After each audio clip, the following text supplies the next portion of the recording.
Welcome to The Real. What's up, everyone? Thank you so much for joining us. It's a beautiful day for what?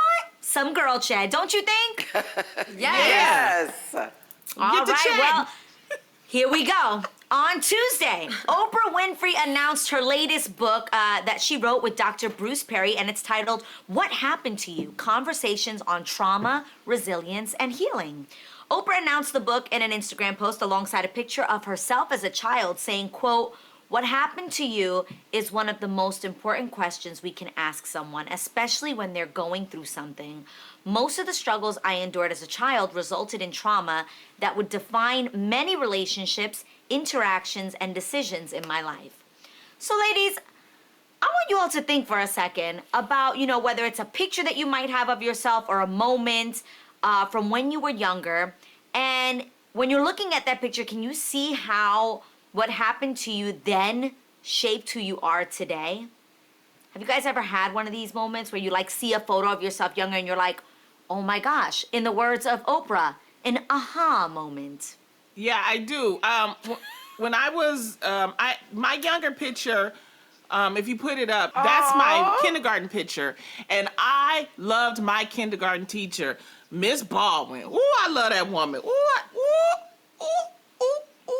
And it just, every time I see that, I think of her. And I think about all the love and the care that she gave me. And then I think about all of the people in my life. See, I love that Oprah is giving conversation. It doesn't necessarily always have to be a negative conversation, because that's what she went through. But even though I grew up in a poor environment and I still had people in my life, and I had to realize, I didn't realize this till I got older, that I had so many people in my life that although they didn't have money, they gave me their time, they gave me their advice, they gave me the inspiration. So when I look at that picture, that reminds me of all the people that have helped me through my life. So it's a good thing. Beautiful. That's beautiful. Is I love beautiful. That. Yeah. I have a similar situation too, Lonnie, where I found this picture of my mom and I. And in order to make extra side money, remember, my mom didn't really speak English, and so she was a wedding singer.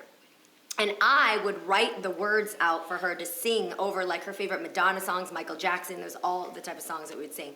And I would make our clothing. So even in what she's wearing there, I made that belt, I made my pants, my leggings.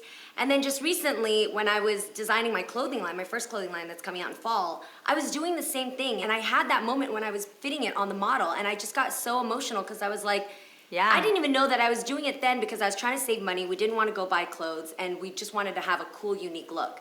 And now I'm doing that today, but I only learned from that. I never went to sewing school. You don't learn this in home ec. Yeah. You learn just to have the intuition of fit. And that kind of paved my whole career. I hosted How Do I Look for years, and today I have a really good eye in fashion. So I just am thankful for those humble beginnings.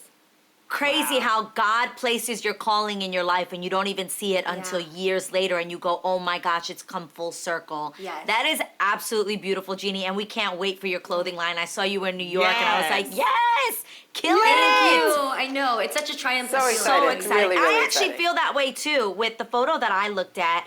I feel like I joke around that I'm like the perpetual girl group member because my whole career has been built off of girl group. I say this is my third girl group, 3LW, Cheetah Girls, and then The Real. But there really is something about being able to work with women and not just doing it, but loving it. And that really started when I look at this photo of my original girl gang, which was my sister and our really good friend who I called my cousin, Gigi. And I really do believe that I have to credit my sister and the sisterhood that we have built that really taught me that I don't have to compete with other women, that I can encourage and empower her. And anytime she wins, I win. Anytime I win, she wins. And when you have that from the very beginning in your childhood, it really sets a precedent for how you look at all your relationships with other women. And I really, really am just so grateful for that in my life, that sisterhood and those friendships. And even my mom encouraging us, like, no, your sister, you look out for her and you look out for one another. And that really has built the way that I look at all of my relationships with women, and especially in such a competitive industry and career, I'm always like, girl, you kill it. And when you kill it, take me with you. Okay. For me, I would say the picture that I remember is, back in Haiti, and I would take dance classes. I think I told you guys that I danced jazz, tap, and ballet. And Oh my I gosh. was look how skinny my legs were. So I was beautiful. dressing up back So then. I am dressing up still now.